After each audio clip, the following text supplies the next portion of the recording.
Class 12th की physics हम लोग ने स्टार्ट किया था, जिसमें इलेक्ट्रोस्टेट हमने पढ़ लिया था, करंट इलेक्ट्रिसिटी पढ़ लिया था। उसके साथ हम लोग मूविंग चार्ज एंड मैग्नेटिज्म के बारे में पढ़ लिया था। और फिजिक्स में सबसे मोस्ट इम्पॉर्टेंट जो थिंग्स है वो आपकी क्या है, आप थ्योरी चाहे जितना अच्छा पढ़ लो, लेकिन अगर आप न्यूमेरिकल को नहीं लगाएंगे या उसके जो भी प्रॉब्लम है या जो भी उसके क्वेश्चन है उस क्वेश्चन को सॉल्व अगर नहीं कर रहे तो इसका मतलब आप फिजिक्स में 0 बटे क्या हैं, सन्नाटा हैं।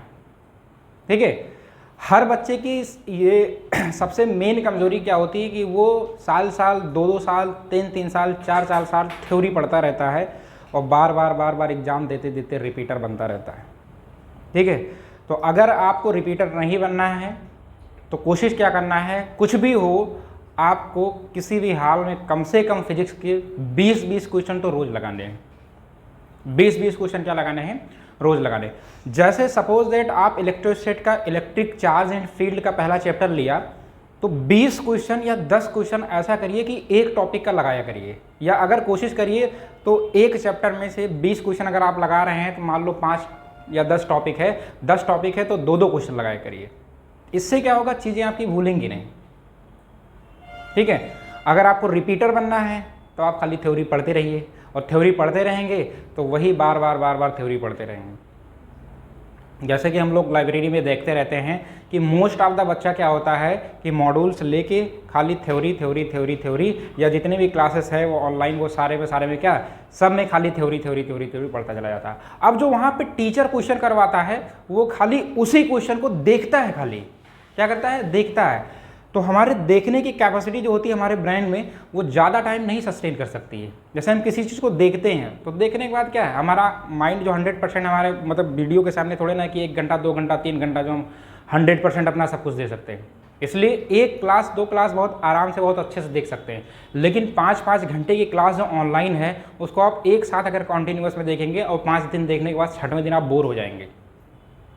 ठीक है, इसलिए ऑनलाइन और ऑफलाइन का जो रेशियो है, सिलेक्शन रेशियो, वो बहुत ज़्यादा है, बहुत ज़्यादा डिफरेंस है। अब मोस्ट ऑफ द बच्चा सोचता है कि हम ऑनलाइन में पढ़ के 4,000 4200 रुपये के फीस में हम क्या करेंगे कि बहुत अच्छा कर सकते हैं। वो उसके लिए सही है जो रिपीटर्स है, जिसको पता है कि उसकी कमियां कहाँ हैं। एक मैं बता रहा हूँ, बार एग्जांपल देता हूँ कि एक हमारा दोस्त है, वो 6-7 साल तैयारी करने के बाद उसने क्या कहा कि लास्ट समय में एलन जैसे इंस्टीट्यूट में उसने क्या किया कि एनरोल अपना करवाया था, इतने बड़े। उसने कहा कि लास्ट के 4 महीने किताब मैंने सब कुछ हटा दिए, खाली प्रैक्टिस करते थे, क्वेश्चन प्रैक्टिस प्रॉब्लम करते थे। जब हमें पता चल रहा था कि ये क्वेश्चन नहीं मेरा लग रहा, तब उसकी थ्योरी पढ़ते थे, उसके फार्मूला पढ़ते थे, उसके डेरिवेशन पढ़ते थे, उसके बारे में जानकारी इकट्ठा करते थे। ऐसा नहीं कि ले थ्योरी हम थ्योरी में ही रह गए, हमने क्वेश्चन एक भी नहीं लगाई। तो आज का जो ये सेशन है इसमें हम लोग क्या है कि सुपर 24 जो हमारा बैच है उस सुपर 24 बैच में हम लोग क्या है कुछ क्वेश्चन करते हैं, और जो हमारा चैप्टर है वो पहले चैप्टर से हमने इलेक्ट्रिक चार्ज और फील्ड से हम क्वेश्चन कराना स्टार्ट करें। कुछ क्वेश्चन मैक्सिमम क्वेश्चन तुम्हारे इसमें नीट के प्रीवियस ईयर क्वेश्चन भी हैं, और कुछ क्वेश्चन आपके ऐसे हैं जो आपके एनसीईआरटी से भी उठाए गए हैं। ठीक है, तो शुरू करते हैं। ये तो अपना प्रचार है, और प्रचार के बाद हम लोग इधर आते हैं कि जो हम लोगों ने सीरीज शुरू की है उसका नाम है NEET super 24 batch previous year question series, और इसमें मिसलेनियस टाइप के हैं। ठीक है, जिस चैप्टर को हम लोग पढ़ रहे हैं वो चैप्टर क्या है, इलेक्ट्रिक चार्ज एंड फील्ड के बारे में। तो इलेक्ट्रोस्टेट का ठीक है 2 पार्ट हैं, 2 चैप्टर हैं, और दोनों चैप्टर में ये पहला जो है इसके बारे में हम लोग देखते हैं। देखो यहाँ पे क्वेश्चन नंबर फर्स्ट जो यहाँ पे बात किया रहा है कि 2 आइडेंटिकल कंडक्टिंग बाल A and B have positive charge. देखो एक बाल क्या है, आइडेंटिकल है, और आइडेंटिकल का मतलब सेम है, और ये जो कंडक्टिंग बाल है ये A है और दूसरा क्या है, B है। ठीक है, उसके बाद कह रहा है कि इन दोनों पे कौन सा चार्ज है, पॉजिटिव चार्ज है।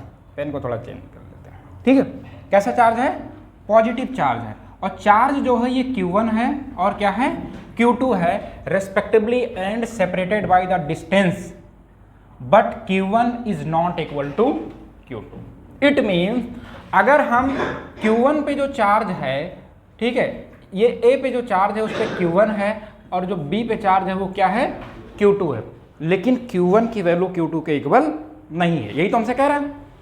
आगे कह रहा है कि the balls are brought together so that they touch each other. जब उसको हम क्या कर रहे हैं, टच कर रहे हैं, और जब टच करके उसको हम क्या करें, then kept in their original position.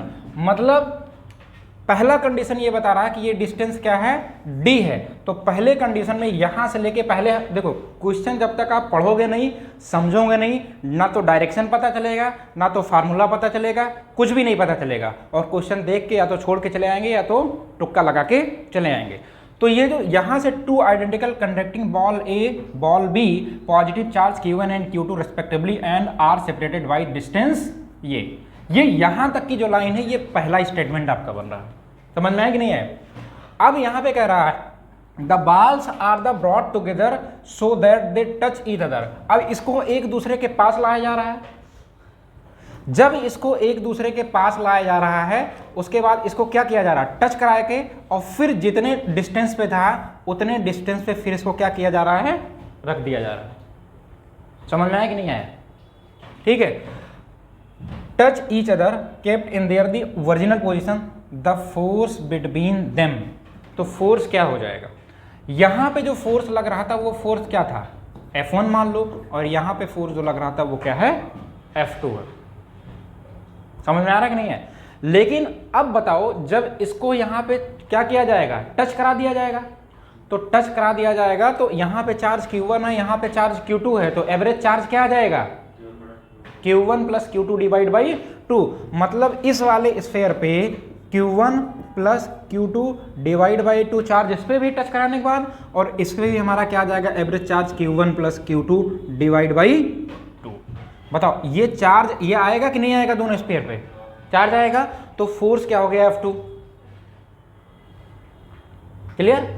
अब हमें पता है कि फोर्स डायरेक्टली प्रोपोर्शनल टू क्या होता है, Q1 मल्टीप्लाइड बाई Q2 होता है। समझ में आ रहा है कि नहीं आ रहा? क्योंकि डिस्टेंस तो सेम है, डिस्टेंस हमें कोई लेना देना नहीं है। तो यहां पे कह रहा है कि same as the before the balls touch, क्या फोर्स दोनों का सेम रहेगा टच कराने के बाद। उसके बाद कह रहा है क्या फोर्स 0 हो जाएगा। उसके बाद तुमसे ये कह रहा है कि less than the before the ball touch each other, कि लेस देन हो जाएगा, या तुमसे कह रहा है कि greater than that the before ball of the touch each other, क्या ग्रेटर हो जाएगा। अब इसको क्या करना है, देखो हमसे यहाँ पे एक चीज बोल दिया कि दोनों चार्ज Q1 और Q2 दोनों बराबर नहीं है। इसका मतलब हम आज़ाद हैं 1947 के बाद, और अभी तक आज़ाद हैं कुछ भी मानने के लिए। तो Q1 बराबर कुछ भी मान लेते हैं, 1 2 3 4 माइक्रो कूलाम कुछ भी, या 1 2 3 कूलाम मान लेते हैं। बताओ अगर हमने कह दिया कि Q1 की वैल्यू मान लो 3 कूलाम, हमने मान लिया, कितना मान लिया, 3 कूलाम। तो Q2 कह रहा है Q1 और Q2 दोनों बराबर नहीं मानना है, तो Q2 मान लो हमने मान लिया 5 कूलाम मान लिया। ठीक है। अब यहां पे कह रहा है कि फोर्स F1 है, तो यहां पे जो फोर्स होगा F1 डायरेक्टली प्रोपोर्शनल कितना होगा, 3 मल्टीप्लाइड क्या करेंगे, 3 multiplied by 5 is equal to कितना हो जाएगा, 15, कितना आएगा 15 न्यूटन। ये तो आएगा, ये कितना आ जाएगा 15 न्यूटन आएगा। ठीक है, 15 न्यूटन। अब यहां पे क्या है, इस पे चार्ज और इस पे चार्ज, दो चार्ज है। अब ऐसे हम क्या निकालेंगे, F2 निकालेंगे। तो F2 डायरेक्टली प्रोपोर्शनल टू ये चार्ज है और ये चार्ज है, तो क्या लिखेंगे, Q1 plus Q2 divide by 2 multiplied by Q1 plus Q2 divide by 2। यही तो होगा। क्लियर है, कोई दिक्कत तो नहीं है। या एक लाइन में लिख सकते हैं F2 directly proportional Q1 plus Q2 divide by 2 का क्या लिख सकते हैं, होल स्क्वायर लिख सकते हैं कि नहीं लिख सकते हैं। अब बताओ Q1 हमने कितना माना, 3, Q2 कितना माना, 5, तो इसको लिखेंगे कितना, F2 directly proportional 3 plus 5 divide by 2 का होल स्क्वायर। 5 और 3 कितना, 8, 8 को अगर 2 से डिवाइड करेंगे तो कितना आएगा, 4 आएगा, और 4 का स्क्वायर कितना आएगा, 16, कितना आएगा 16 न्यूटन। अब बताओ कि जब हमने टच नहीं कराया था तो फोर्स कितना न्यूटन आया था, 15 न्यूटन। जब हमने इसको टच करा दिया तो टच कराने के बाद हमारा फोर्स कितना आया, 16 न्यूटन। तो ऑप्शन नंबर कौन सही होगा? Greater than that before the ball touch each other. तो ऑप्शन नंबर कौन सा सही है? डी सही है। ऑप्शन नंबर कौन सा सही है? डी सही। बताओ इस क्वेश्चन में अगर किसी को कोई दिक्कत है तो बोल सकता है। कोई दिक्कत है? ठीक, तो यहां तक क्लियर है, किसी को कोई दिक्कत नहीं है? ठीक है, मजा आ रहा है ना? हाँ, मजे लेने तो तुम लोग आते हो, पढ़ने लिखने थोड़े आते हो। देखो क्वेश्चन नंबर दूसरा देखो क्या कह रहा है। 2 point charge Q1 and Q2 greater than Q1 of the same nature are the separated by the distance R। ठीक है, और एक स्मॉल टेस्ट चार्ज लाया जा रहा है of the nature of the Q1 and Q2 के बीच में is placed on the line joining of the Q1 and Q2। Q1 और Q2 जहां चार्ज है वहां पे एक टेस्ट चार्ज लाके Q1 और Q2 के बीच में क्या कर दिया जा रहा है? प्लेस कर दिया जा रहा है। तब कह रहा है कि it's distance from the Q2 से जो डिस्टेंस है such that the net force on Q0 is 0। ठीक है, तो डिस्टेंस कह रहा है कि किस डिस्टेंस पे लाके रखेंगे Q0 को, मतलब टेस्ट चार्ज को, कि वहां पे जो है नेट फोर्स क्या आए? 0 आए। देखो क्वेश्चन समझो, यहां पे क्या है, एक चार्ज क्या है? Q1 है, और दूसरा चार्ज क्या है? ये है Q2। ये लाइन समझ में आया कि नहीं है? Q1 Q2 दोनों चार्ज हैं, और इन दोनों चार्ज के बीच की दूरी क्या मान ले रहे हैं? मान लो कि रहा होगा R ही तो मानते आए हैं। ठीक है, हम दिख रहे हैं कैमरे में कि नहीं दिख रहे हैं? इधर तो नहीं जा रहे, इधर तो नहीं जा रहे, दिख रहे हैं? चलो दिखना भी चाहिए। अब यहां पे कह रहा है कि एक हम टेस्ट चार्ज लेके आते हैं, और टेस्ट चार्ज हमारा कैसा है? Q0 है। तो जब टेस्ट चार्ज लेके आते हैं, कहीं भी रख दो यहां उठा पटक के, तो यहां पे मान लो रख दिया हमने, तो ये टेस्ट Q0 चार्ज है कि नहीं है? तो बताओ यहां से कह रहा है Q0 और Q2 के कितने डिस्टेंस पे रखे, कितने डिस्टेंस पे, मतलब किस पॉइंट पे रखें, उस पॉइंट को हम लोग P मान रहे, मतलब पॉइंट P पे रखेंगे, कितने डिस्टेंस पे रखेंगे कि Q0 पर जो नेट फोर्स आ जाए, क्या आ जाए? 0 आ जाए। समझ में आया कि नहीं आया?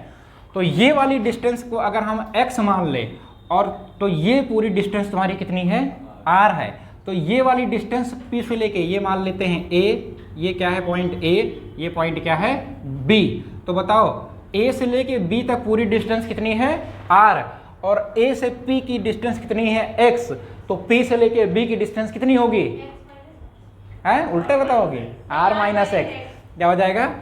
R minus x. ज़्यादा वाले में से कम वाला तो घटता है, कि कम वाले में से ज़्यादा वाला घटा दोगे। तो बताओ ये क्वेश्चन आसान है कि नहीं आसान है? अब लग जाएगा कि नहीं लगेगा?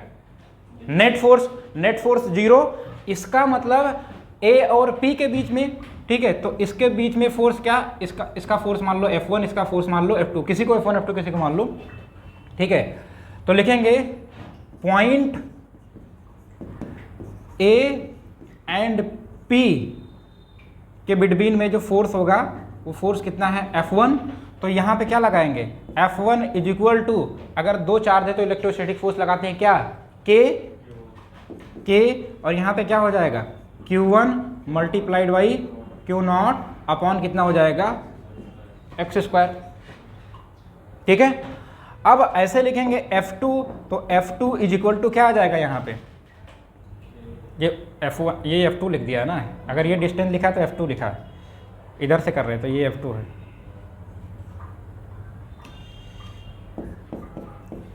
F2 इज इक्वल टू, ये क्या हो जाएगा आपका? F1 हो जाएगा। ये क्या हो जाएगा? F1 हो जाएगा। तो क्योंकि या तो डिस्टेंस चेंज कर देते तो आ जाएगा K, और आ जाएगा Q2 Q0 अपॉन कितना हो जाएगा?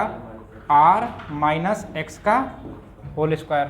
R माइनस एक्स का होल स्क्वायर। अब यहाँ पे जब नेट फोर्स 0 कह रहा है पॉइंट P, तो लिखोगे at point P net force is to be 0। अगर नेट फोर्स 0 हो रहा है तो इसका मतलब क्या है? अगर नेट फोर्स 0 होने का मतलब क्या है? नेट फोर्स 0 होने का मतलब ये है कि ये F1 बराबर क्या हो जाएगा? F2 होगा, तभी तो नेट फोर्स 0 होगा। मतलब F1 minus F2 is equal to कितना आएगा 0, F1 minus F2 is equal to F net आएगा, तो एफ नेट की वैल्यू कितनी आएगी 0, तो F1 इज इक्वल टू क्या हो जाएगा F2 हो जाएगा। अब यहाँ पे F1 की वैल्यू रखेंगे तो F1 की वैल्यू कितनी है, ये है K Q2 Q not divide by R minus x का whole square is equal to लिखेंगे K Q1 Q not divide by कितना हो जाएगा एक्स स्क्वायर। अरे क्यू नॉट है, ये क्यू नॉट ही तो लिखा है क्या लिख रहा है? अरे F1 बराबर F2 या F2 बराबर F1 है, लेफ्ट बराबर राइट तो राइट बराबर लेफ्ट है, ऊपर बराबर नीचे तो नीचे बराबर ऊपर, उसे कोई दिक्कत नहीं। तो ये हो जाएगा क्यू नॉट से क्यू नॉट कटेगा, के से के कटेगा। बताओ स्क्वायर से स्क्वायर भी काट सकते कि नहीं काट सकते? दोनों तरफ स्क्वायर है तो स्क्वायर काट देंगे, दोनों तरफ अंडर रूट है तो अंडर रूट काट देंगे, दोनों तरफ क्यूब रूट है तो क्यूब रूट काट देंगे, जो भी होगा उसको उड़ा देंगे। ठीक है, तो यहाँ पे अब आता है, यहाँ पे तुम्हारा क्या बचेगा, यहाँ पे बचेगा Q2 और यहाँ पे क्या बचेगा R minus x is equal to, यहाँ बचेगा Q1 अपॉन कितना बचेगा x, क्या बचेगा x। तो ये वाली डिस्टेंस कितनी है हमारी R माइनस एक्स, इसका मतलब पहले हम क्या निकालेंगे R माइनस एक्स डायरेक्ट, तो इसका मतलब पहले हमें x निकालना पड़ेगा कहीं ना कहीं, x हमें कहीं ना कहीं निकालना पड़ेगा।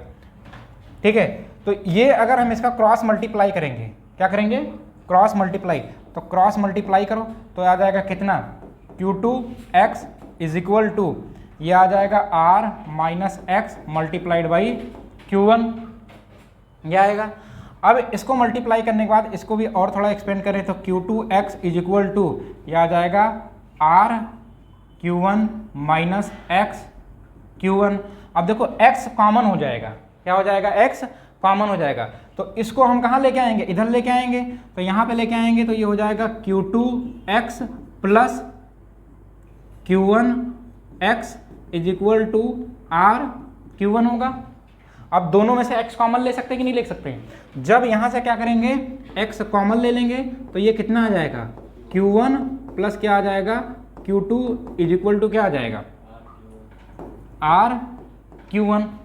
ठीक है, क्या आ जाएगा R Q1। तो यहाँ पे लिख सकते हैं x इज इक्वल टू कितना लिखेंगे R Q1 डिवाइड बाई, चलेगा ही नहीं,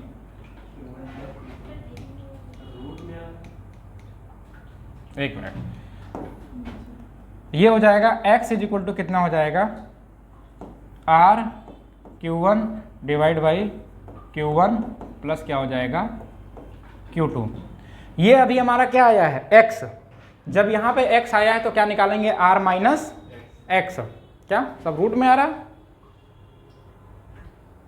रूट में कहाँ से आएगा, ऐसा तो नहीं किसी दूसरे का ऑप्शन का कॉपी पेस्ट हो गया।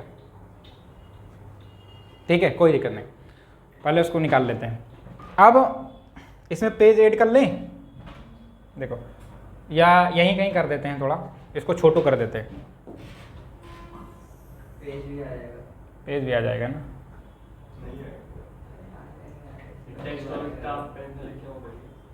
ये इसको इसको इसको इधर कर लेते हैं,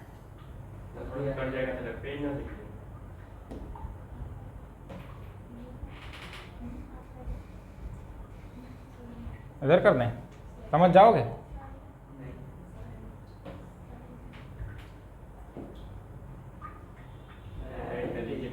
चलो पेज ऐड कर लेते हैं। तो यहाँ पे क्या है R माइनस एक्स, ठीक है, R माइनस एक्स, तो देखो x की वैल्यू आ गई है। ठीक है, तो यहाँ तुम्हें F2 वाला निकालना है, तो डिस्टेंस कितना आ जाएगा R माइनस एक्स, तो R माइनस एक्स की वैल्यू कितनी आई है, इधर देखो, इधर R Q1 हम लोग को पता ही नहीं।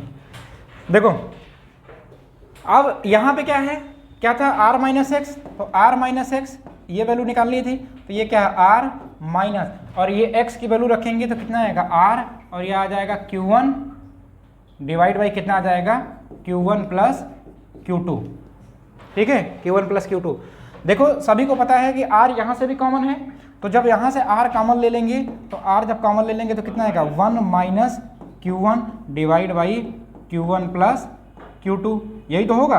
अब फिर इसका एलसीएम ले लेंगे तो ये हो जाएगा R इज इक्वल टू कितना हो जाएगा, ये आ जाएगा Q1 plus Q2 minus Q1 divide by कितना हो जाएगा Q1 प्लस Q2।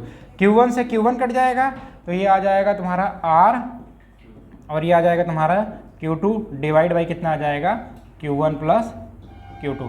आंसर ये सही है, उसमें आंसर क्या है, ठीक है, अंडर रूट में नहीं है। तो ये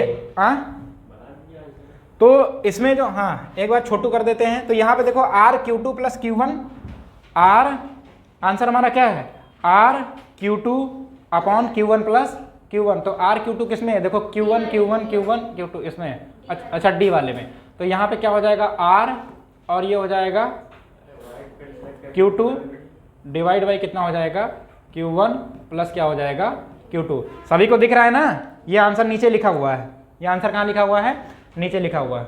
तो इसमें अगर किसी को कोई दिक्कत है तो पूछ सकता है। क्या करना है, प्रीव्यू बस।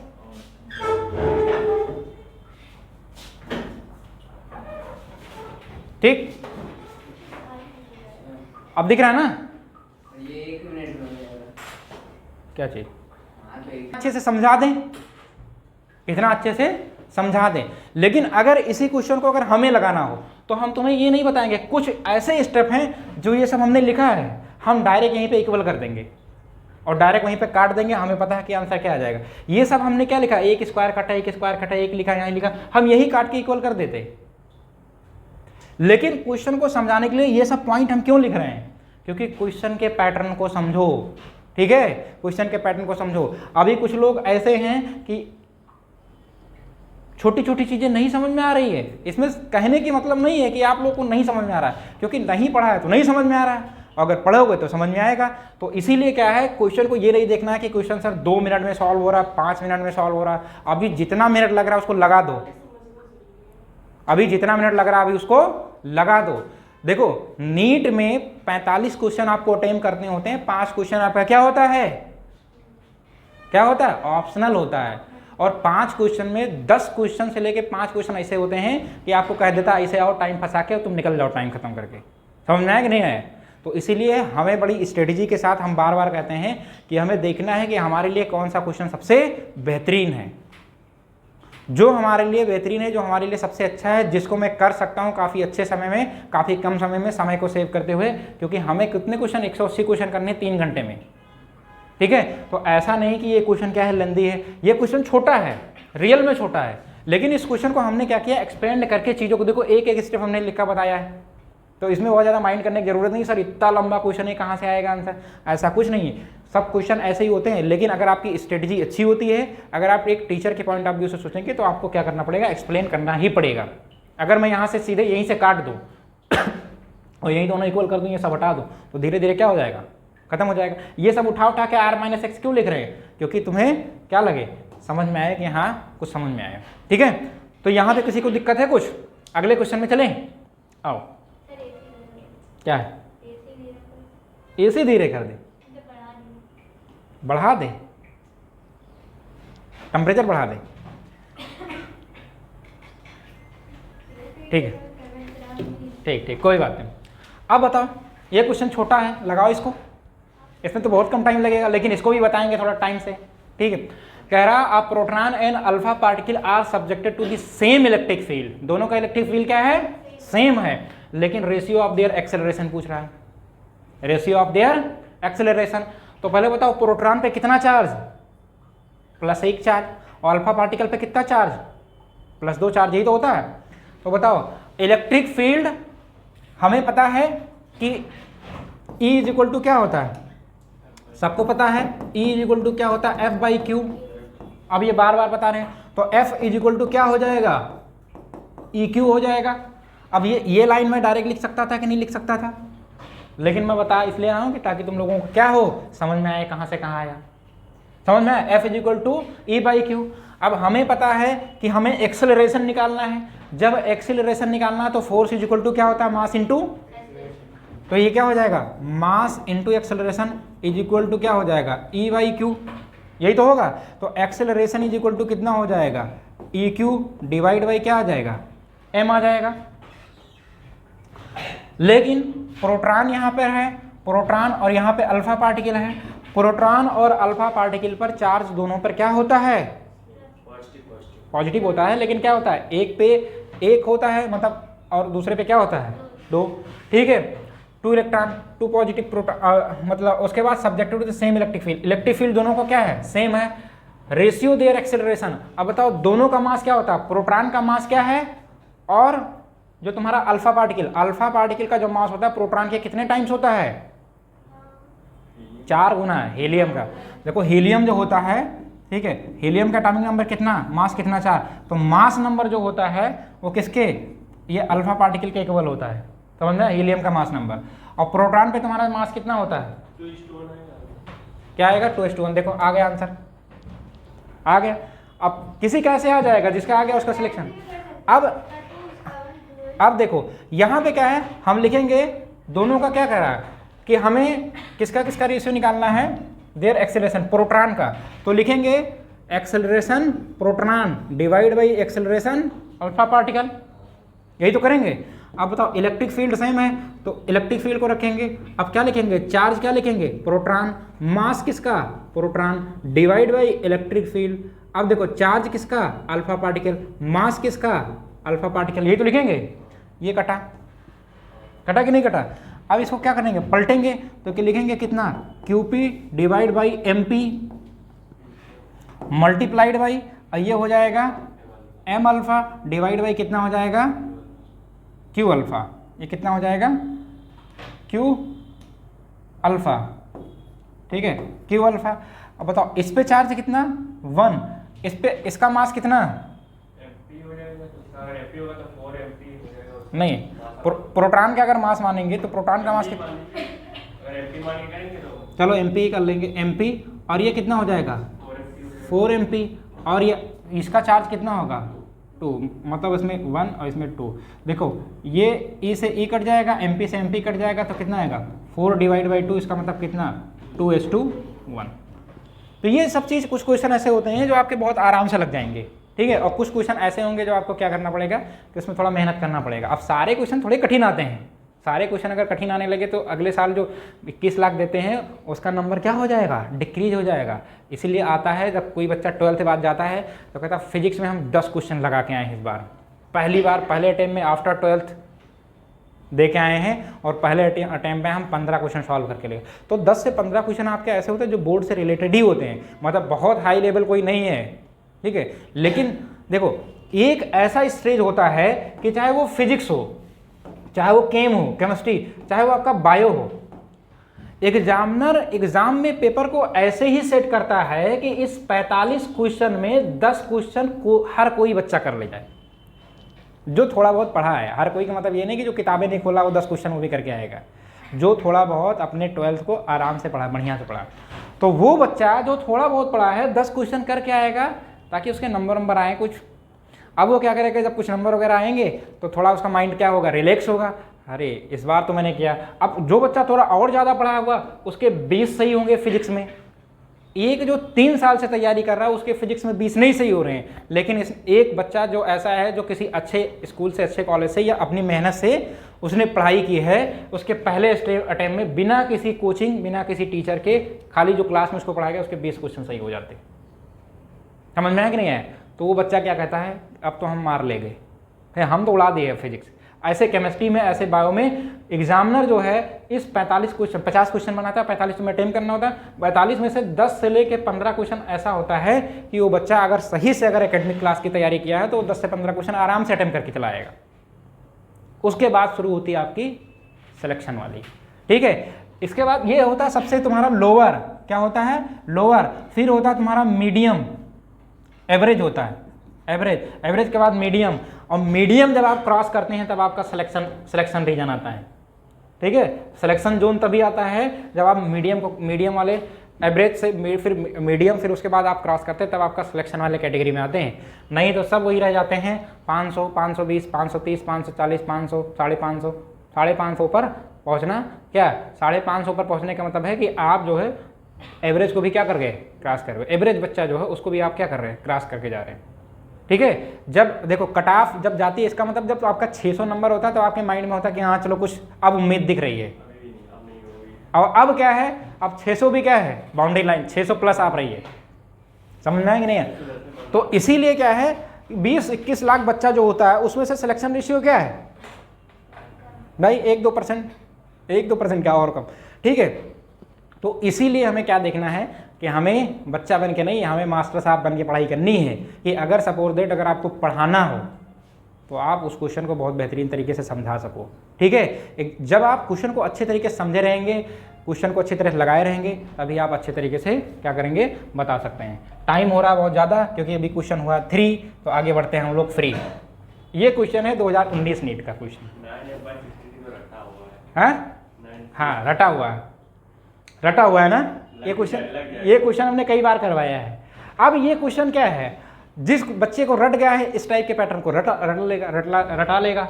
अब यहाँ पे देखो कह रहा है कि 2 point charge A and be having the charge q plus minus q। देखो एक चार्ज ये है प्लस q और एक क्या है माइनस q। अब एक बच्चा जिसकी मैथमेटिक्स अच्छी है, जिसको फ्रैक्शन वैल्यू पता है, वो तुरंत फटाक से लगा देगा इसको, ठीक है, मुश्किल से 30 सेकंड लगेगा। पहले इस क्वेश्चन को समझो। Place a certain distance apart from the force of the acting between F. देखो ये डिस्टेंस क्या है, F1 फोर्स है और ये डिस्टेंस क्या है, D। अब फिर वही जो पहला क्वेश्चन हमने कराया था उसी क्वेश्चन का ये है, कहा जा रहा है कि if 25% charge of A is transfer to B, अगर ये पॉइंट A है और ये तुम्हारा क्या है B है, अगर A से B में 25% चार्ज ट्रांसफर हो जाए तब फोर्स कितना होगा, वही तो हमसे पूछ रहा है। तो देन द फोर्स बिटवीन, तो चार्ज ट्रांसफर, जब चार्ज ट्रांसफर नहीं हो रहा है तब कंडीशन क्या है, तो यहां पे क्या लगेगा, F1 इज इक्वल टू क्या लगेगा, Q1 K Q1 अपॉन कितना हो जाएगा, D स्क्वायर, यही तो होगा, ठीक है। या इसको ऐसे लिखते हैं K Q स्क्वायर अपॉन कितना, D स्क्वायर। ये चार्ज ट्रांसफर नहीं हुआ तब ये फोर्स है। अब हम चार्ज ट्रांसफर करने जा रहे हैं, 25% चार्ज ट्रांसफर हो रहा है, चार्ज तो अलग-अलग है ना, साइन प्लस है माइनस है, तो मिला के स्क्वायर कर दो। Q1 मल्टीप्लाइड बाई Q2 क्या हो जाएगा, प्लस माइनस है क्या, ठीक है, उसमें चार्ज। अब देखो उसके बाद, अब देखो यहाँ पे क्वेश्चन पे फोकस करो, उसको बता रहे हैं। अब देखो यहाँ से क्या करा, इस पे 100% चार्ज था कि नहीं था। अब हमें ये पता है, देखो हम क्वेश्चन थोड़ा दूसरे तरीके से बता रहे हैं इसको। ये है 25% और सभी बच्चे को पता है 25% का मतलब 25/100 होता है कि नहीं होता है। तो 25/100 का मतलब 1/4, 1/4। इसका मतलब इस पे चार्ज कितना था, 1/4 था। लेकिन जब चार्ज निकल गया, तो जब चार्ज जितना जाएगा, कितना, 25% जा रहा, तो जितनी ऊपर वैल्यू उसको क्या कर देंगे, माइनस कर देंगे। तो चार्ज जो चला जाएगा, तो 4 में से 1 जाएगा तो कितना बचेगा, 3 कितना बचेगा, 4। कितना बचेगा, 3/4। एक तो ऐसे करके लगा सकते हो, दूसरा तरीका है तुम्हारे पास ये 100% है और 100% में से तुम 25% यहाँ निकाल दोगे तो कितना बचेगा, यहाँ पे फिर कितना बचेगा, 75% चार्ज बचेगा। और यहाँ पे भी कितना था, यहाँ पे कितना था, 100% यहाँ पे भी था। अब जब यहाँ से चार्ज यहाँ आया, ठीक है, तो यहाँ पे क्या होगा, ऐड होगा कि नहीं होगा, वो 25% चार्ज जाके यहाँ पे ऐड होगा कि नहीं होगा, ठीक है। तो 25% जब चार्ज जाके ऐड होगा, तो ये इसी से लगा लो चाहे इससे लगा लो, तो किससे, इससे ज़्यादा ईजी है। तो यहाँ पे क्या करेंगे, ये पहले चार्ज यहाँ पे कितना था, Q था। अब यहाँ पे चार्ज कितना बचा, 3/4Q, ठीक है। इस पे कितना बचा, 3/4Q, 3/4Q। अब 3/4Q बचा, तो यहाँ पे कितना चार्ज है, माइनस। तो अब ये जो है इसको ले जाके इसमें 3/4Q क्या करेंगे, 1/4 ऐड करेंगे। 1/4 जब ऐड करेंगे इस B वाले पॉइंट पे, तो माइनस क्या है, Q और प्लस 1/4Q। तो इसको करेंगे तो कितना आएगा, -4Q plus Q divide by कितना, 4, तो आ जाएगा -3Q/4, ठीक है। अब वही लगाएंगे फिर, F2 इक्वल टू क्या लगाएंगे, Q1 कितना है, हाँ 3Q/4, और उसके बाद कितना आएगा माइनस, तो माइनस प्लस से कोई दिक्कत नहीं, ठीक है, माइनस बाहर कर लो, ये हो जाएगा ये 3q/4। अरे ठीक है, कोई दिक्कत नहीं, जैसे माइनस। अब यहाँ पे देखो क्या हो जाएगा, k 3 तिया 9q स्क्वायर अपॉन कितना होगा 16। ठीक है, यही तो होगा 16। अच्छा डिस्टेंस नहीं लिया था तो ये हो जाएगा d स्क्वायर। बताओ q²/d kq²/d, यहाँ पे कितना, पहले वाले फोर्स का कितना है, ये लिखा हुआ ना, ये वैल्यू लिखा हुआ ना kq²/d, तो ये कितना हो जाएगा, ये लिखेंगे 9/16 और पहला वाला फोर्स क्या था, F1 माना था, वही तो माना था F1, तो F1 इक्वल टू क्या हो जाएगा F, तो 9/16 क्या हो जाएगा F। ठीक है, 9/16 F। ठीक है, तो अगर आपकी मैथमेटिक्स अच्छी है तो इससे भी कर सकते हैं, अगर आपकी मैथमेटिक्स नहीं अच्छी है तो इससे भी कर सकते हैं। ठीक है, सीधा दोनों से कर सकते हैं। आप देखो, बंद करो उसको, क्लियर, किसी को कोई दिक्कत नहीं। तो ये छोटा सा ट्रिक समझ में आया कि नहीं आया है। अब हम लोग आगे बढ़ते हैं। देखो अब लगाओ, ये क्या लिखा है 10⁻⁻23 पावर में लिखा हुआ है, ये जितने भी ऑप्शन है क्या है 10⁻⁻23 गुलाम 10⁻⁻37। ये क्या होता है कि क्वेश्चन जब कॉपी किया जाता है ना प्रीवियस ईयर तो वो बक्छल जाता है, इधर उधर छटक जाता है। दो ये क्वेश्चन है, ये नीट 2017 का क्वेश्चन है, इस क्वेश्चन में थोड़ा दम है। टाइम दे थोड़ा, लगाओगे? हाँ चलो लगाओ, क्वेश्चन समझो, अगर किसी का नहीं लगा तो बेइज्जती फील करने की जरूरत नहीं है।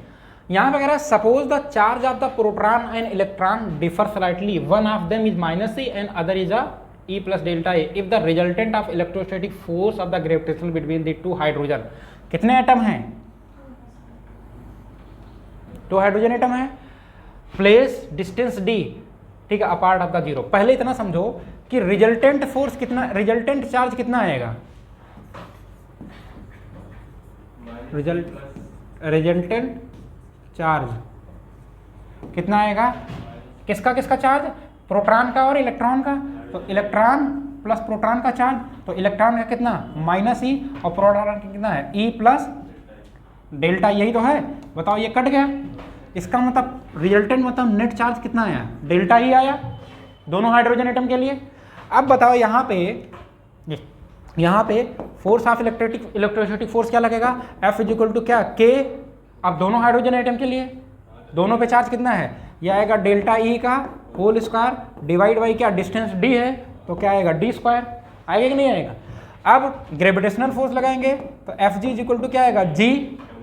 अच्छा दोनों हाइड्रोजन एटम के लिए ये वाला और ये वाला दोनों का डिस्टेंस कितना d, तो इसका क्या हो जाएगा mass of hydrogen h, mass of hydrogen h, यही तो दोनों का सेम है। ठीक है, तो क्या हो जाएगा mh, हाँ सही है, दोनों का क्या G F = G m1 × m2 divide by d square होता है कि नहीं होता है, नीचे क्या आ जाएगा d स्क्वायर होगा। अब यहाँ पे कह रहा है एटॉमिक साइज अपार्ट 0, इसका मतलब क्या, अभी मैंने बताया था कि Fg = तुम्हारा क्या हो जाएगा Fc हो जाएगा, दोनों सेंट्रलाइज हो जाएगा। तो लिखेंगे G m mass of hydrogen upon कितना d square = K delta E का स्क्वायर अपॉन कितना d स्क्वायर से d स्क्वायर कट गया ना, तो डेल्टा E स्क्वायर निकालना है, तो डेल्टा E स्क्वायर = कितना आएगा, आ जाएगा G m h मतलब मास ऑफ हाइड्रोजन अपॉन कितना K। हाँ स्क्वायर तो लिखा है, स्क्वायर तो लिखा है, कहाँ नहीं लिखा है, इधर भी लिखा है। अब देखो क्या है, gravitational constant mass of hydrogen दिया हुआ है, ग्रेविटेशनल कांस्टेंट की वैल्यू कितनी हो 6.67 × 10⁻6.67 × 10⁻11 12।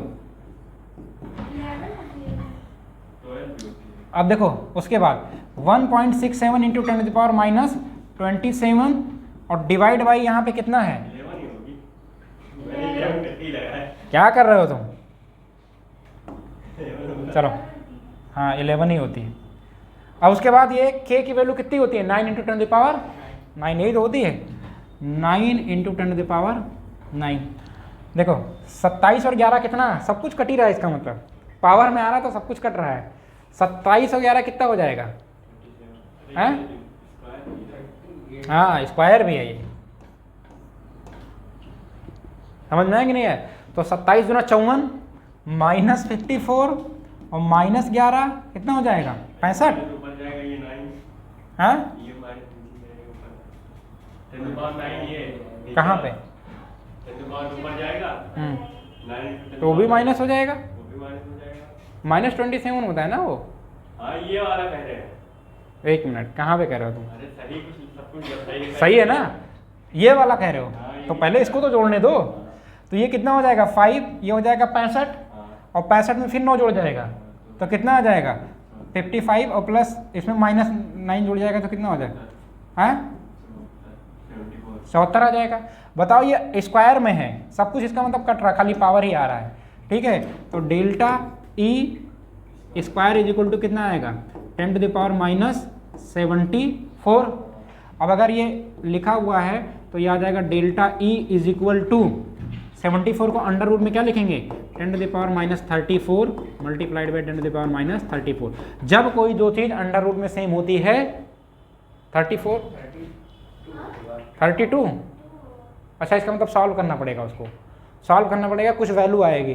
ठीक है, तो आंसर जो तुम्हारा क्या आ रहा है 10 to the power माइनस 37। इसको पूरा सॉल्व करना पड़ेगा, बाकी कुछ ऐसे ही पूरा प्रोस्पेक्टर है। स्क्वायर करेंगे 6.67 वाला ही करेंगे, हटाएंगे हाँ ये 12 वाला। अच्छा ये देखो 9 से ये कट जाएगा लगभग अप्रॉक्सीमेटली, क्योंकि 9 से 63 होता है, अप्रॉक्सीमेशन लेके काट देंगे तो तुम्हारा जो आंसर आएगा 10 to the power माइनस 37 ही आएगा। मतलब सब कुछ प्रोसेस सेम है, बस थोड़ा यहाँ पे कैलकुलेशन है। इसको स्क्वायर करना पड़ेगा स्क्वायर करना पड़ेगा और इसको क्या करना है, इसको मल्टीप्लाई कर लो या इससे इसको काट देना। ठीक है, जो सब कुछ करोगे 34 आ रहा है, 34 कोई ऑप्शन नहीं, खाली आप पावर से लेके नहीं चल सकते। ठीक है, 32 आएगा, 32 गुना नहीं वही आता 37 आएगा ना, 37 गुना तो आ जाएगा कितना delta E is equal to कितना आएगा है। 74 तो होता है, हाँ 10 to the power माइनस 37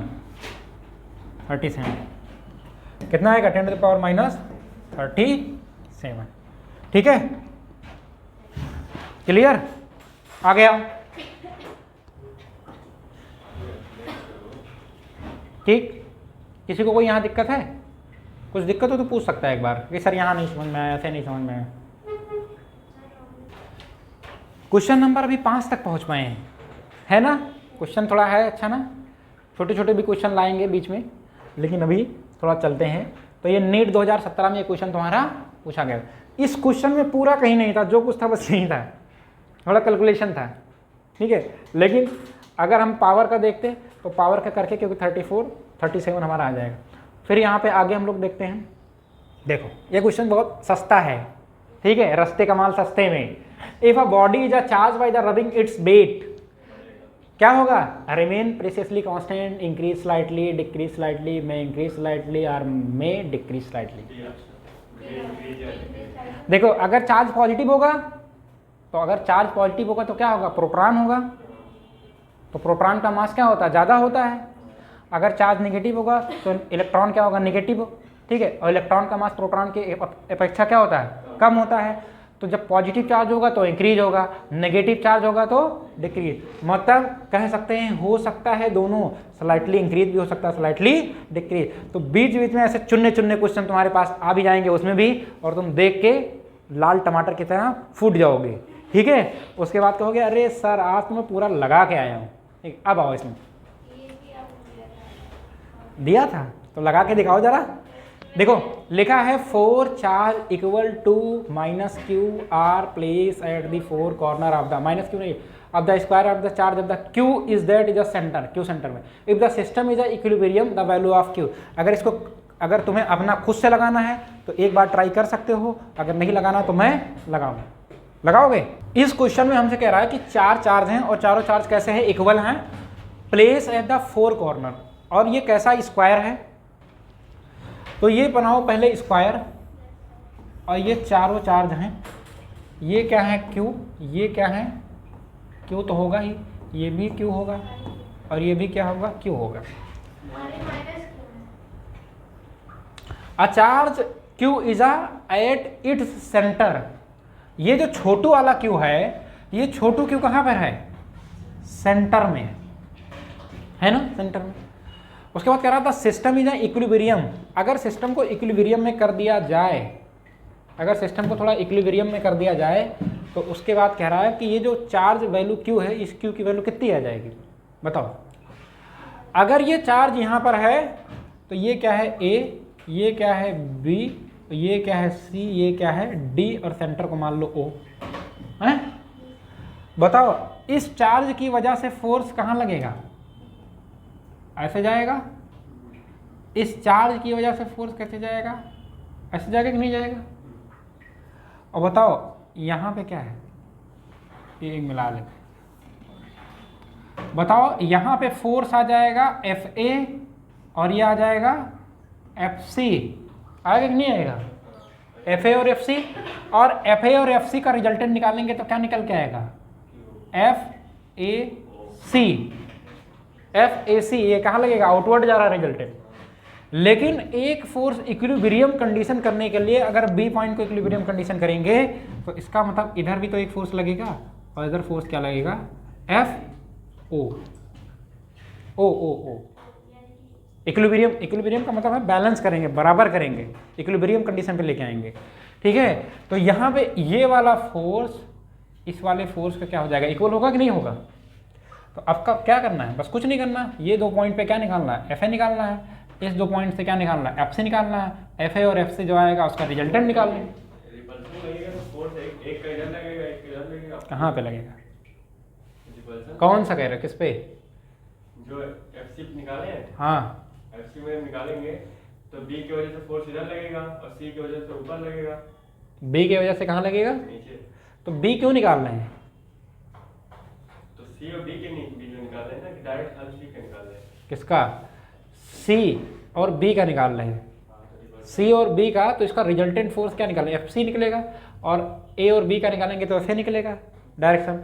अब इन दोनों का रिजल्टेंट क्या निकलेगा, एफ ए सी निकलेगा। अब यहाँ से हम अंदर की तरफ आ रहे हैं क्योंकि इस चार्ज से और इस चार्ज का निकालेंगे तो यहाँ पे फोर्स क्या लगेगा, एफ ओ मान ले रहे हैं कि एफ ओ निकलेगा। अब यहाँ पे क्या करेंगे, एफ ओ को किसके बराबर करेंगे, एफ ए सी के बराबर कर देंगे, और एफ ओ को जब एफ ए सी के बराबर कर देंगे तो यहाँ से क्यू का रिलेशन निकल आएगा। अब लगाओ, अगर लग पाए तो लगाओ।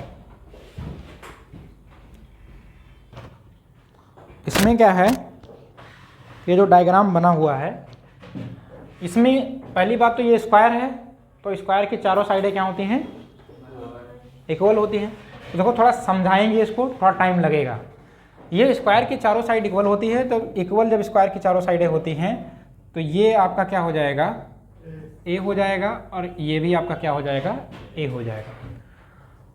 तो अगर हम एफ सी निकालेंगे और एफ ए निकालेंगे, एफ सी और एफ ए निकाल लेंगे, उसके बाद हम लोग क्या निकालेंगे, इन दोनों का रिजल्टेंट निकालेंगे। तो एफ ए सी का अगर रिजल्टेंट निकालेंगे तो क्या निकलेगा, अंडर रूट क्या निकलेगा, एफ सी स्क्वायर प्लस क्या निकलेगा, एफ ए स्क्वायर। ठीक है, हम देखेंगे इक्विलिब्रियम पोजीशन पर, at equilibrium position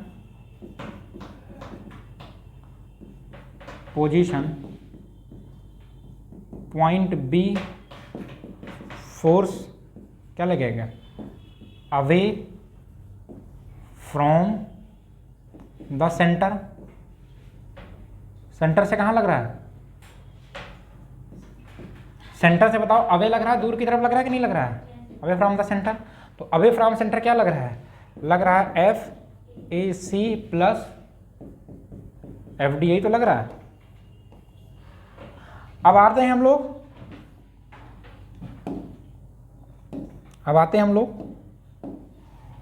towards the centre.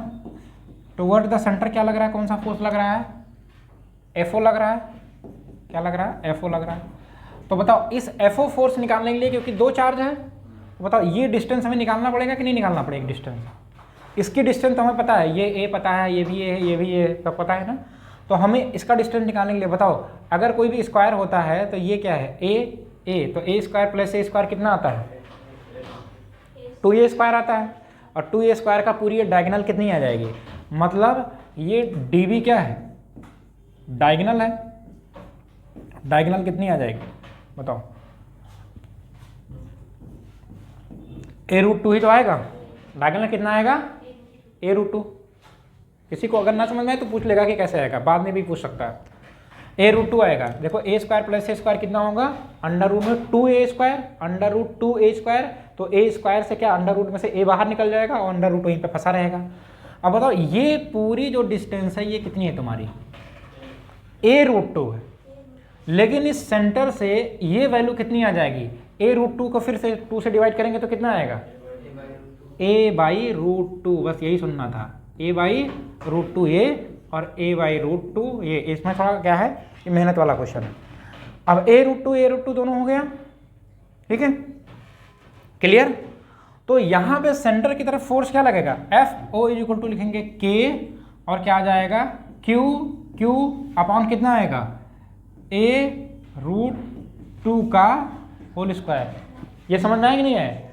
तो यहाँ पे इसको लिख सकते हैं Q अपॉन a स्क्वायर और √2 का स्क्वायर क्या आएगा? 2 और फिर 2 ऊपर पलट जाएगा तो कितना आएगा? 2 लिख सकते हैं कि नहीं लिख सकते हैं? 2KQ upon a square. ये तुम्हारा सेंटर की तरफ फोर्स आ गया। अब तुम्हें रिजल्टेंट फोर्स वही निकालना है। रिजल्टेंट फोर्स क्या निकलेगा तुम्हारा?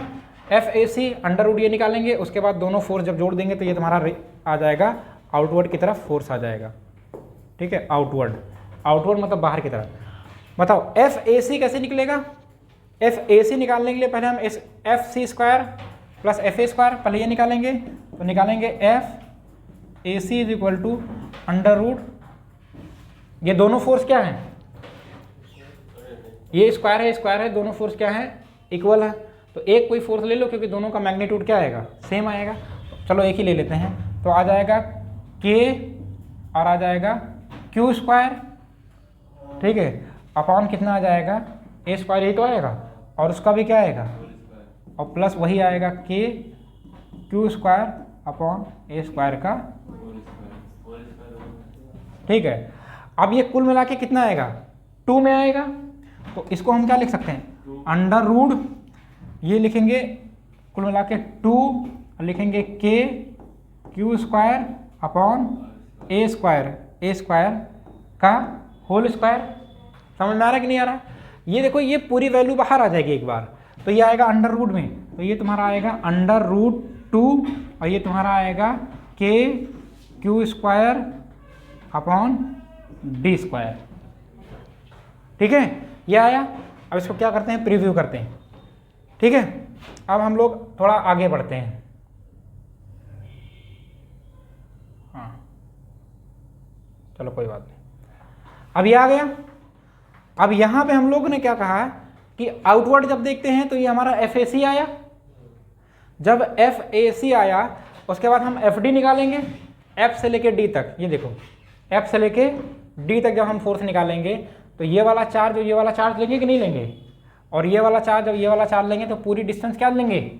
a√2 लेंगे। तो अब देखो फोर्स ऑन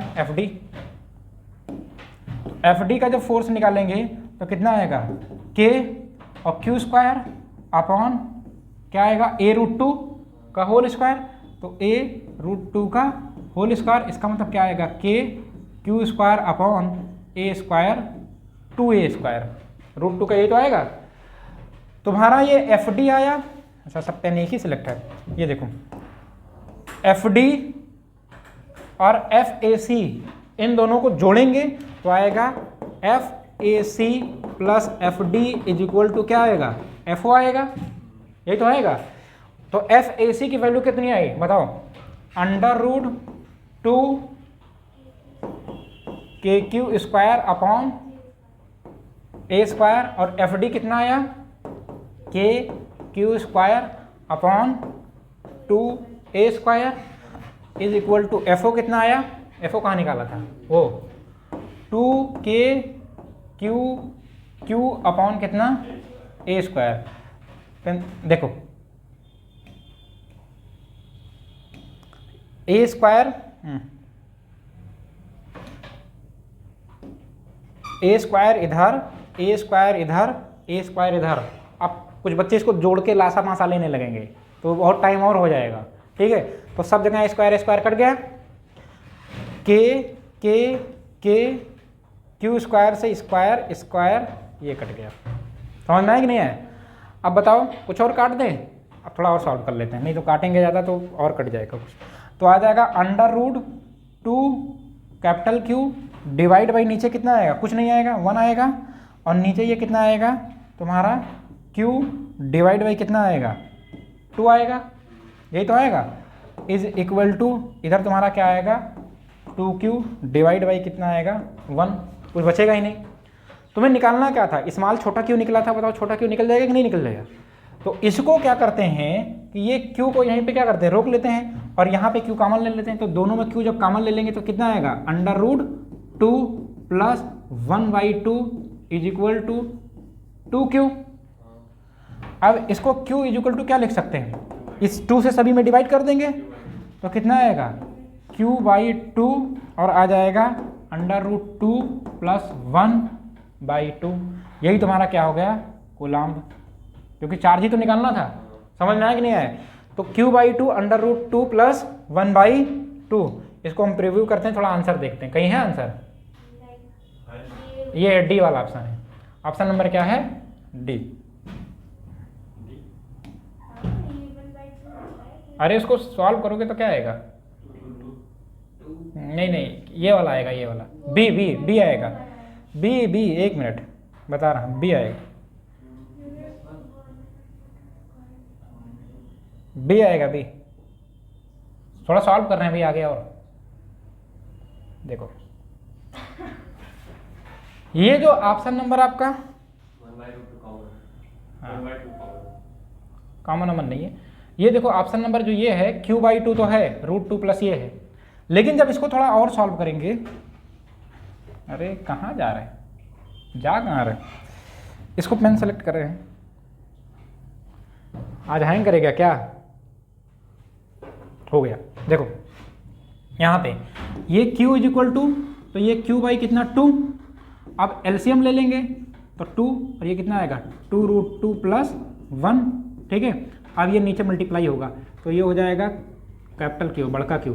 तो कैपिटल क्यू बाई कितना हो जाएगा? 4 और ये आ जाएगा 1 प्लस 2√2। तो कौन सा ऑप्शन मिल रहा है आप? Option number B.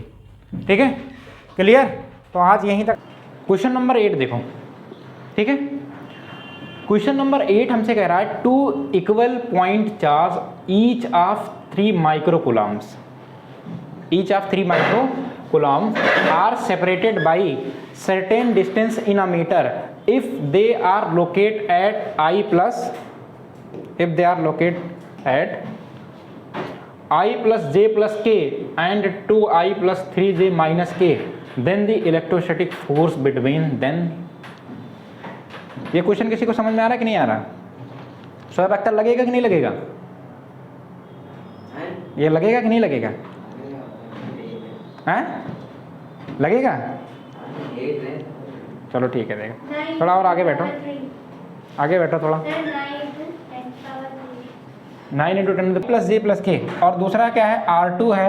ठीक है, ये उसमें R2 है, ये कितना है? 2I प्लस 3j माइनस के। ठीक है, तो डिस्टेंस कैसा निकालेंगे? R2 माइनस R1 करके निकालेंगे। तो डिस्टेंस जब निकालेंगे डिस्टेंस इसका, तो कितना आएगा? R2 minus R1 is equal to आएगा 2I प्लस 3j माइनस के। और माइनस करेंगे तो माइनस कितना आएगा? I माइनस j और माइनस k। तो यहाँ से जब हम करेंगे तो ये तुम्हारा कितना आएगा? 2I में से एक जाएगा तो कितना आएगा? 2I माइनस I कितना आएगा?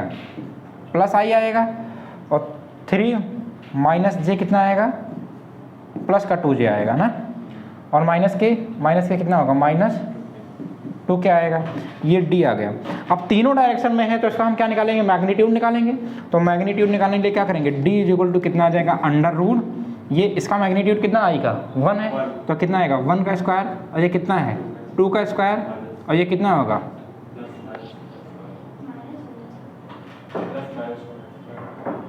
प्लस माइनस, तो माइनस का कितना आएगा? 2 का स्क्वायर। तो ये कुल मिला के कितना आएगा? 1 का स्क्वायर 1, 2 का स्क्वायर 4 और 2 का स्क्वायर कितना? 4। तो 4 4 8 और कितना आ जाएगा? 9। तो d is equal to 9 under root 9। तो इसका मतलब d इज इक्वल टू कितना आ जाएगा? 3 आ जाएगा, d इक्वल टू 3 आ गया। हाँ अब तो लग ही जाएगा। अब तो लग जाएगा ना, बाकी आगे लगा लेना।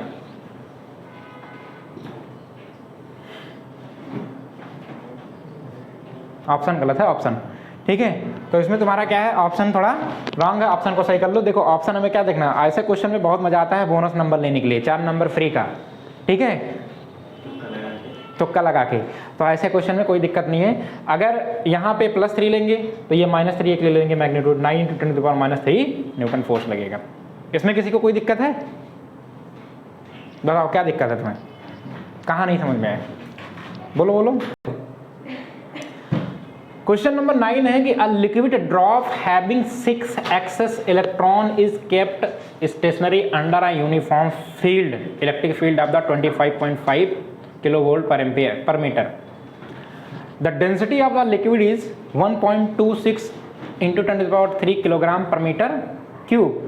The radius of the drop is neglected buoyancy force. Buoyancy force का मतलब वो नेग्लेक्ट कर देना है, मतलब रेडियस निकला। इसका मतलब क्या है, तुम्हें इलेक्ट्रिक फील्ड दिया हुआ है तो हमें क्या पता है कि F इक्वल टू क्या होता है, QU होता है कि नहीं होता है। अगर हमें इलेक्ट्रिक फील्ड पता है, चार्ज पता है, चार्ज पता है कि नहीं पता है, हाँ चार्ज पता है कि एक 6 एक्सेस ऑफ इलेक्ट्रॉन, तो मतलब कितने 6 हैं। तो यहाँ पे जब हम चार्ज निकालेंगे Q इक्वल टू कितना है, तो 6, Q equal to NE, quantization लगाएंगे, Q इक्वल टू NE, तो कितने हैं 6 हैं, और कितने एक इलेक्ट्रॉन पे कितना चार्ज 1.6 × 10⁻19 कूलाम। तो आ जाएगा कितना 16 × 6 कितना हो जाएगा 96। तो 96 का मतलब आ जाएगा 9.6 × 10⁻19 कूलाम। ये तुम्हारा Q आ गया। बताओ Q पता हो गया कि नहीं पता हो गया। अब देखो इलेक्ट्रिक फील्ड भी तुम्हें पता है F। अब तुम्हें डेंसिटी निकालना है, तो डेंसिटी इज इक्वल टू क्या होता है, मास अपॉन कितना होता है वॉल्यूम। और एक ड्रॉप है स्फेरिकल, तो स्फेयर का रेडियस ये क्या होता है R, तो इसका वॉल्यूम कितना होता है बताओ 4/4/3 पाई r³। यही तुम्हारा क्या होता है, इसका वॉल्यूम होता है। इसका वॉल्यूम कितना होता है 4/3 पाई r³। अब यही कहते हैं इसलिए बेसिक मैथ पढ़ना बहुत ज़रूरी होता है, ठीक है। स्फेयर का वॉल्यूम, सिलेंडर का वॉल्यूम, ठीक है, स्क्वायर, रेक्टेंगल, ये सब सारी चीज़ें क्या पता होना इसीलिए ज़रूरी हो, इसीलिए बेसिक मैथ पढ़ाई जाती है। अब ये पहले 27 वाला पेपर दे लो, 2 दिन पढ़ाएंगे बेसिक मैथ, उसके बाद फिर फिजिक्स में आएंगे, ठीक है। तो अब तुम्हारा तुम लोगों का सिलेबस क्या हो जाएगा, क्योंकि माइनर टेस्ट का अलग से बनना है ना चीज़ें, तो पहले अब तुम्हें 11th पढ़ाई जाएगी, और 11th के साथ तुम्हें 12th भी पढ़ाई जाएगी। जैसे एक टॉपिक जो है 11th को पढ़ाएगी तो तुम्हारा 12th की पढ़ाई जाएगी, ठीक है। अब बताओ यहाँ से क्या करेंगे कि वॉल्यूम की वैल्यू रख सकते कि नहीं रख सकते हैं। तो यहाँ पे क्या रखेंगे, D is equal to m/b, m/b। तो यहाँ पे B इज इक्वल टू क्या रख सकते हैं, यहाँ रख सकते हैं m/d, यही तो रख सकते हैं। डेंसिटी, मास कहाँ दिया हुआ, मास नहीं, मास अभी यहाँ पे फोर्स तो रखा हुआ है क्योंकि ये वैल्यू रखे हैं। तो यहाँ पे F इज इक्वल टू क्या रख सकते हैं mg, ठीक है, mg m है क्योंकि यहाँ मोमेंट कर रहा तो ग्रेविटी लगेगी, तो mg। तो यहाँ से हम क्या करेंगे कि पहले यहाँ वॉल्यूम की वैल्यू रखते हैं, कहाँ पे, stationary under the uniform electric field, ठीक है, स्टेशनरी ऑर्बिट में। अब यहाँ पे तो वॉल्यूम है, वॉल्यूम की वैल्यू कितनी हम रखेंगे, इधर देखो वॉल्यूम हम रखेंगे यहाँ पे 4/3 पाई r³ इज इक्वल टू, और यहाँ पे आएगा m/d। यहाँ से क्या निकालेंगे हम लोग, m निकालेंगे, क्या निकालेंगे, तो ये mg इज इक्वल टू क्या QE, तो m इज इक्वल टू कितना हो जाएगा बताओ QE डिवाइड बाई कितना हो जाएगा g। तो इस m के जगह पर रखेंगे ये 4/3 पाई r³ पर m की जो वैल्यू रखेंगे यहाँ पे कितना, ये हो जाएगा QE डिवाइड बाई कितना हो जाएगा g मल्टीप्लाइड बाई d, ठीक है।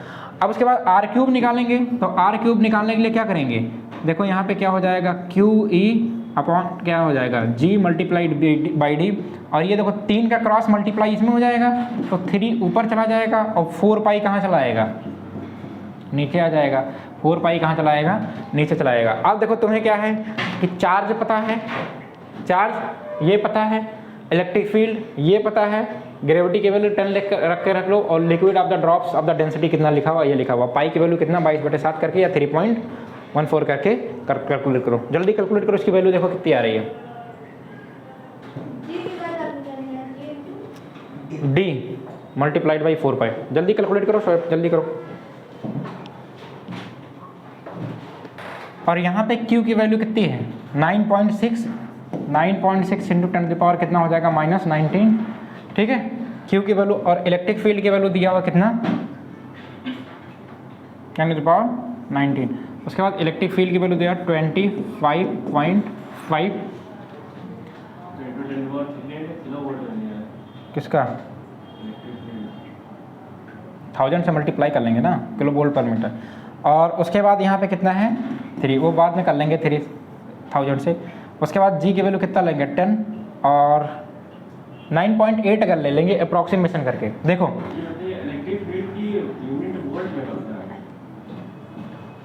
उससे परेशान ना, उसको बता रहे हैं 9.8 ले रहे हैं, अगर 10 लेंगे तो थोड़ा कटने में दिक्कत 9.6 9.8 से अप्रॉक्सीमेशन लेके कट जाएगी। उसके बाद में डेंसिटी कितनी दी हुई है लिक्विड की, ये दिया हुआ है तुम्हारा 1.26 इंटू 10 की पावर कितना 3।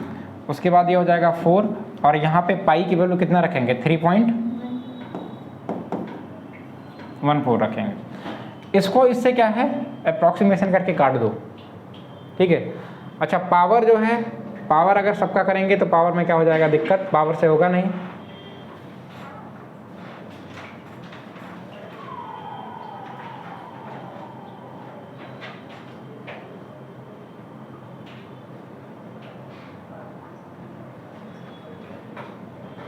देखो ऑप्शन तो बहुत दूर दूर दिख रहे हैं, इसको क्या करेंगे 4 से इसको काट देंगे, 4 छक 24, ठीक है। तो 6 और किससे 1.26 किससे काट देते, कट जा रहा है। चलो इसे काट दे रहे हैं, अभी इससे भी कट जाएगा। तो ये इसको काटेंगे तो कितना 4 से काटेंगे तो 4 छक 24, 1 25, ये आ जाएगा तुम्हारा 15, 4 3 12 और 3 15, ठीक है। तो 4 7 28, 6.37 आ जाएगा। अब अगर इसको किससे काटेंगे तो 2 डिजिट यहाँ पे 2 डिजिट यहाँ पे काट देंगे तो ये आ जाएगा तुम्हारा 126, 12 पंचे 60, अप्रॉक्सीमेटन करके कितना जाएगा 5, ठीक है। तुम्हारा जो आंसर आएगा ये तुम्हारा आंसर आएगा 4.3 करके, समझ में आया कि नहीं है 4.3, मतलब ये दोनों ऑप्शन तो नहीं हो सकता है। क्यूब रूट में से ये 10 टू द पावर -7 काट दिया, क्यूब रूट लगेगा पूरे में तो ये 10 टू द पावर 7 कहाँ से लिया, अभी किलो वोल्ट का मैंने मल्टीप्लाई नहीं किया था, यहाँ पे 10 की पावर कितना हो जाएगा +3। अच्छा 1 मिनट देखो, 3 से ये 3 कट जाएगा, ये 21 होना चाहिए, 7 3 21, पावर कितना हो जाएगा 21 होना चाहिए, 19 सही है, समझ में आया। हाँ 21, क्योंकि 19 तो अभी बचा है मेरे पास ना। अगर जो अप्रॉक्सीमेटन लेके मैंने काटा है तो ये हमारी जो वैल्यू 5 आ रही है, समझ में आ रहा है। ये लगभग 4.3 करके 10 की पावर -21 आएगा। तो जब 21 आएगा तो इसको क्या लिखेंगे 10 की पावर -7 मल्टीप्लाइड बाई 10 की पावर -7 मल्टीप्लाइड बाई 10 की पावर -7, तो कितना आएगा 7 7 14 7 1 21। अब क्यूब रूट होता है तो क्यूब रूट में से कितना निकल के आएगा, एक ही तो निकल के आएगा। तो पावर इसीलिए हमने क्या कहा, पावर सभी में क्या है सेम है, तो पावर से हम नहीं खेलेंगे, हम अप्रॉक्सीमेशन लेके खेलेंगे। तो 4.3 मल्टीप्लाइड बाई 10 की पावर -7 मीटर, ठीक है। तो इस तरीके से इसको क्या हुआ, 2 parallel large thin metal sheets of the have equal surface charge density 26.4 into 10 to the power -12 coulomb per metre square of opposite signs. The electric field between this sheet, तो इनके इलेक्ट्रिक फील्ड कितना होगा, देखो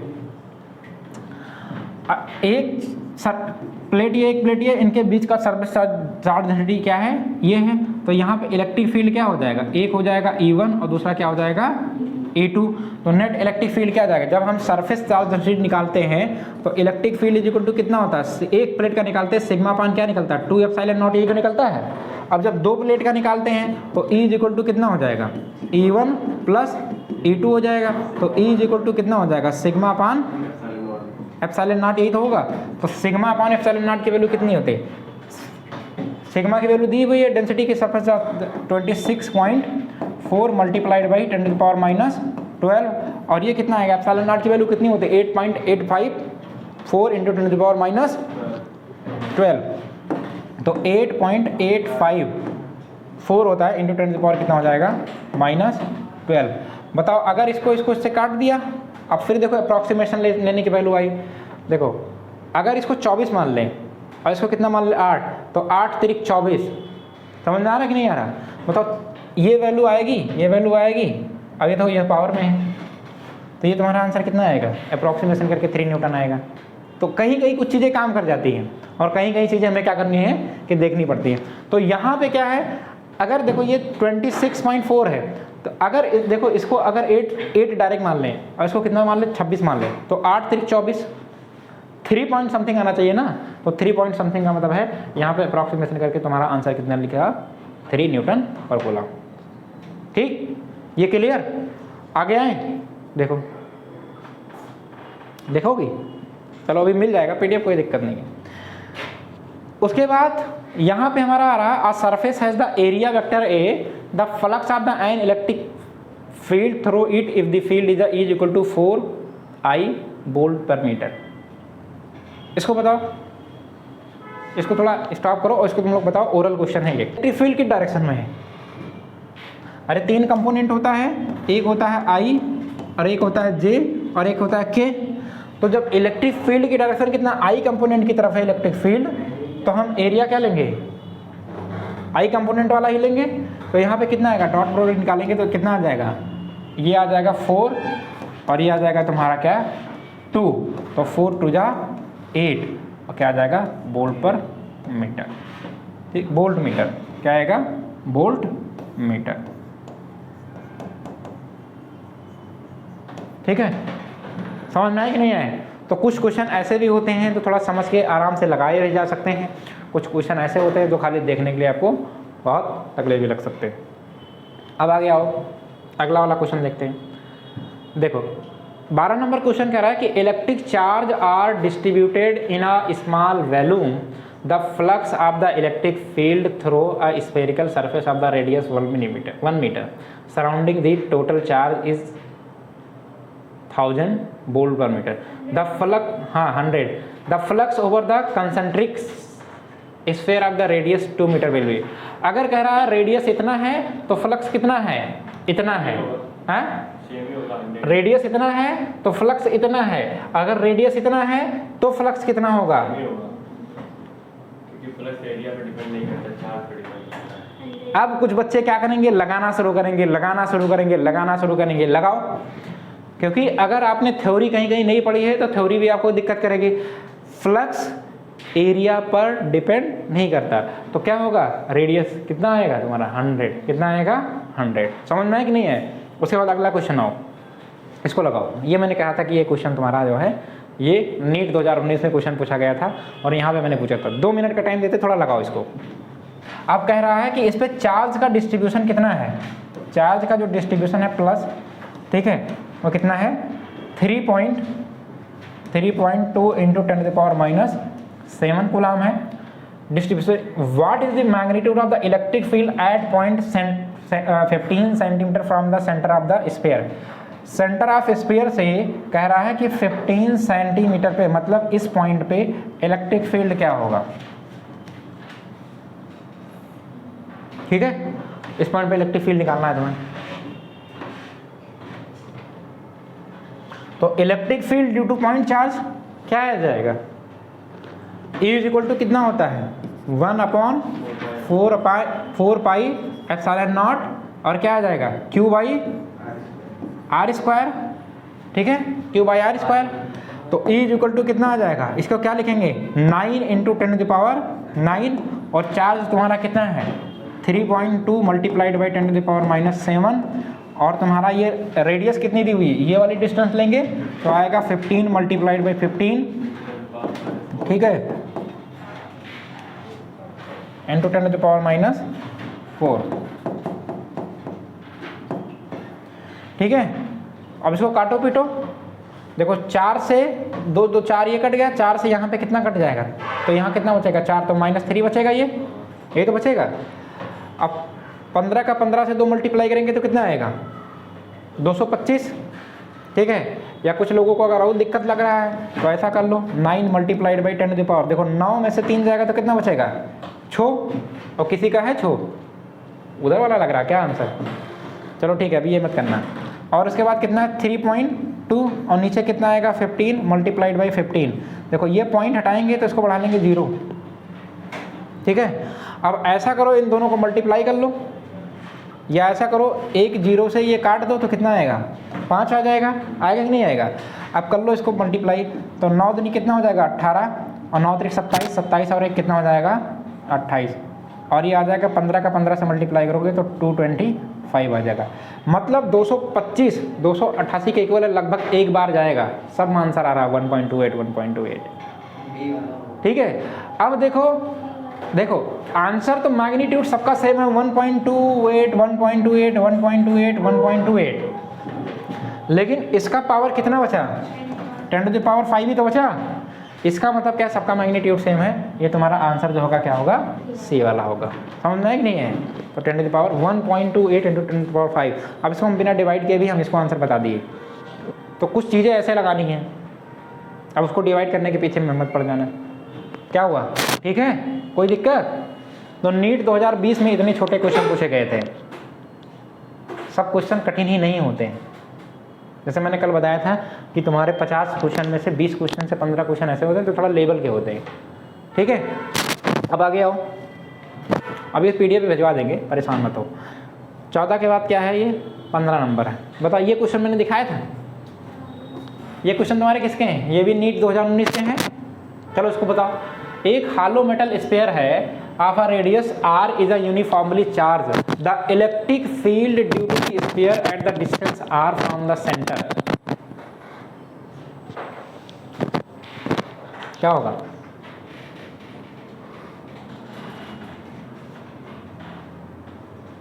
अभी जो question बताया है उसी से मिलता जुलता क्वेश्चन है, उसी से मिलता जुलता। देखो क्वेश्चन कह रहा है a hollow metal sphere of the radius r uniformly charge, radius कितना है r है, यूनिफॉर्मली क्या है चार्ज है।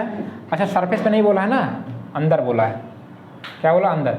चलो यूनिफॉर्मली चार्ज है, the electric field due to the sphere at the distance r।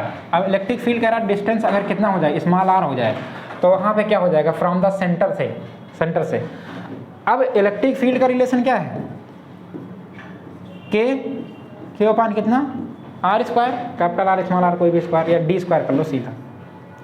इसका मतलब क्या, इंक्रीज एज r इंक्रीज, अगर इंक्रीज करेंगे r को, इंक्रीज इलेक्ट्रिक फील्ड क्या होगा इंक्रीज होगा अगर r को। इसका मतलब अगर डिस्टेंस को इंक्रीज करेंगे तो इलेक्ट्रिक फील्ड क्या इंक्रीज होगा। हाँ पहले ये समझो, increase as r increase for, इसका मतलब क्या है कि r ग्रेटर देन r, इसका मतलब क्या है, इस अंदर वाली जो वैल्यू है वो बाहर वाले से वैल्यू क्या है छोटी है। और दूसरा कह रहा है अगर for r greater than r, मतलब अगर r को कैपिटल R को बढ़ा देंगे और स्मॉल r को छोटा करेंगे, इन दोनों में रिलेशन क्या। अब देखो अगर चार्ज का डिस्ट्रीब्यूशन अंदर है तो इलेक्ट्रिक फील्ड सबसे ज़्यादा कहाँ होगा, इनसाइड ही होगा। जैसे जैसे हम दूर जाएंगे, क्योंकि चार्ज का डिस्ट्रीब्यूशन क्या, चार्ज खत्म। इलेक्ट्रिक फील्ड का मतलब जब कोई भी चार्ज यहाँ पे देखते हैं तो हमने क्या बताया था, इलेक्ट्रिक फील्ड इसका एक क्या होता है, एक इसका फील्ड होता है।